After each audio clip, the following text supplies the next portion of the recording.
बिस्मिल्लाहिर्रहमानिर्रहीम। अस्सलाम वालेकुम। खलीफा अब्दुल मालिक बिन मरवान के अहद में खिलाफत हज्जाज बिन यूसुफ सकफ़ी नामी एक शख्स इराक़ का गवर्नर था। आप इसे मोहम्मद बिन कासिम के चाचा यासर की निस्बत से भी जानते थे। यही वो शख्स था जिसने हज़रत अब्दुल्ला बिन ज़ुबैर रज़ी अल्लाह तआला अन्हु को बेदर्दी से कत्ल करने के बाद इनकी लाश को 3 दिन तक सूली पर लटकाए रखा, जबकि इसी जंग में हज्जाज बिन यूसुफ ने खाना काबा पर संगबारी की और इमारत को नुकसान पहुँचाया। इसके अलावा मासूमों को सख्त एज़ाएँ देना और सहाबा इकराम की बेहुरमती करना इसके संगीन जराइम में शामिल है। हज्जाज की मौत के बाद जब कैदियों को शुमार किया गया तो इनमें 1,20,000 मर्द और 1,000 औरतें थीं, और इनमें 4,000 ऐसी औरतें थीं जिनके जिस्म पर लिबास नहीं था, और ये कैदी एक ही चारदीवारी में थे। कैद खाने की छत न थी। जब कोई कैदी गर्मी से बचने के लिए अपने हाथ से अपने चेहरे पर साया बनाता तो जिंदान के सिपाही इसको पत्थर मारते थे। इन्हें जौ की रोटी में रेत मिलाकर खाना दिया जाता और कड़वा पानी दिया जाता। हज्जाज लैन बेगुनाह अफराद और बिलखसूस सादात के खून बहाने को एजाज समझता था। एक मर्तबा इस मलऊन ने रोज़ा रखना चाहा तो नौकरों को हुक्म दिया कि इसके लिए मनपसंद सहरी और अफ्तार का इंतज़ाम किया जाए। नौकरों ने इसके हुक्म पर ऐसी रोटियां तैयार की कि नहीं सादात के खून में गूंदा किया था। इस्लाम ने इस रोटी से सहरी और अफ्तारी की। मलून को हमेशा इस बात का दुख रहता था कि वो करबला में शामिल ना था और ना वो शमरलैन से भी ज़्यादा जुल्म डालता। हज्जाज ने कूफा और बसरा के दरमियान शहर वासित की बुनियाद रखी, जहाँ वो 9 माह से ज़्यादा क़याम ना कर सके और 53 साल की उम्र में मर गया। इब्ने खलकान कहते हैं कि हज्जाज को मर्ज़ आतरा लाहक हो गया था। इसके जिस्म में बिच्छू नुमा कीड़े पैदा हो गए थे। एक तबीब को बुलाया और उसने गोश्त का टुकड़ा इसके हलक के ज़रिए इसके मेदे में उतारा और हज्जाज को कहा कि इसको निगल ले। हज्जाज ने इस टुकड़े को निगला और कुछ देर बाद इस टुकड़े को खींचा तो इस टुकड़े में बहुत सारे कीड़े चिपके हुए थे। अल्लाह ताला ने हज्जाज के जिस्म पर सर्दी को मुसल्लत कर दिया।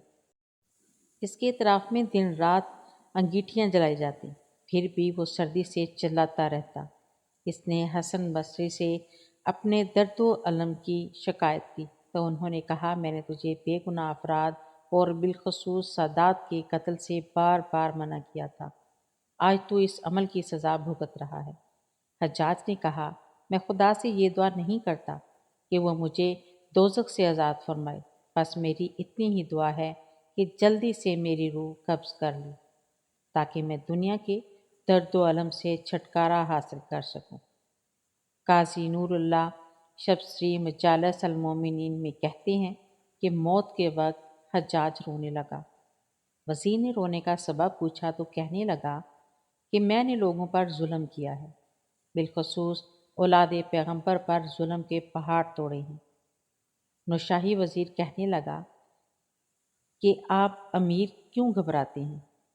आपने जो भी किया दलीलो बरचान से किया और इसे किसी तरह भी जुल्म करार नहीं दिया जा सकता। हज्जाज ने कहा कि अगर क़यामत के दिन मुझे हुकूमत दी जाए और वहाँ भी तू अमीर वज़ीर हो तो उस दिन भी क्या ये दलील हमें काम देगी? तुम रहने दो, मुझे मालूम है मेरी मौत का वक्त आ चुका है और दोज़ख मेरा इंतज़ार कर रही है। निदा ने चाहा तो दोज़ख में भी तेरी और मेरी जोड़ी कायम रहेगी। हज्जाज नामी शख्स के करतूत जिस कदर स्याह थे, उस कदर उसकी मौत भी इंतहाई इबरतनाक थी।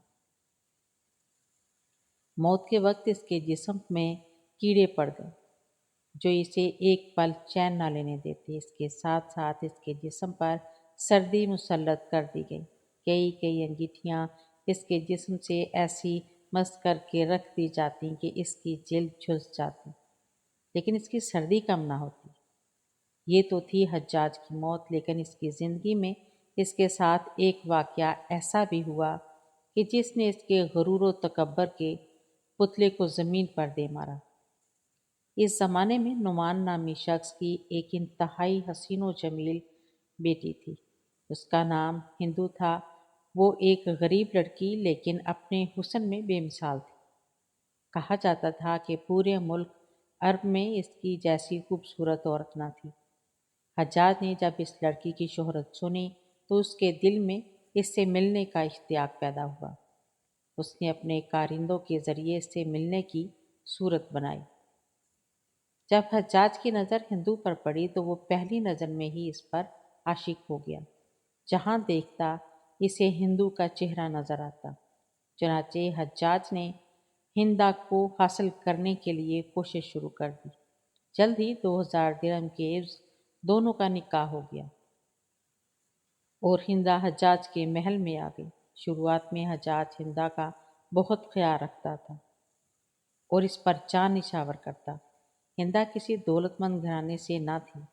حجاج نے نکاح کرنے کے بعد وہ دولت میں کھیلنے لگی اور اسے ہر طرح کا سکون میسر آ گیا۔ دن گزرتے گئے، رفتہ رفتہ حجاج کا غصہ اور ظالمانہ حسرت اس کی محبت پر غالب آ گئی۔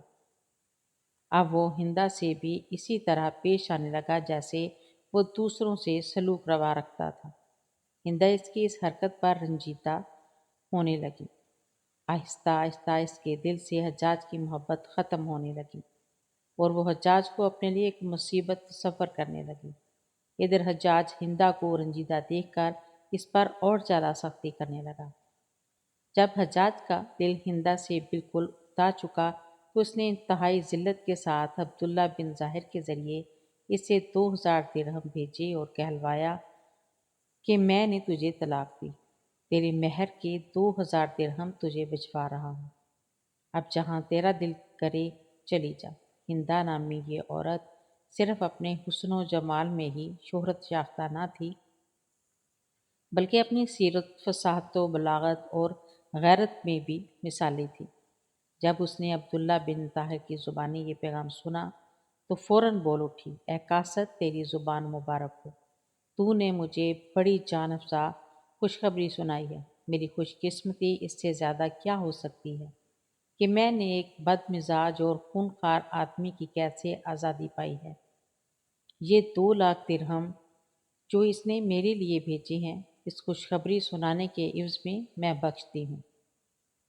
یہ تیرا انعام ہے۔ طلاق کے بعد ہندا اس محل کو چھوڑ کر اپنے عام سے گھر میں چلی گئی۔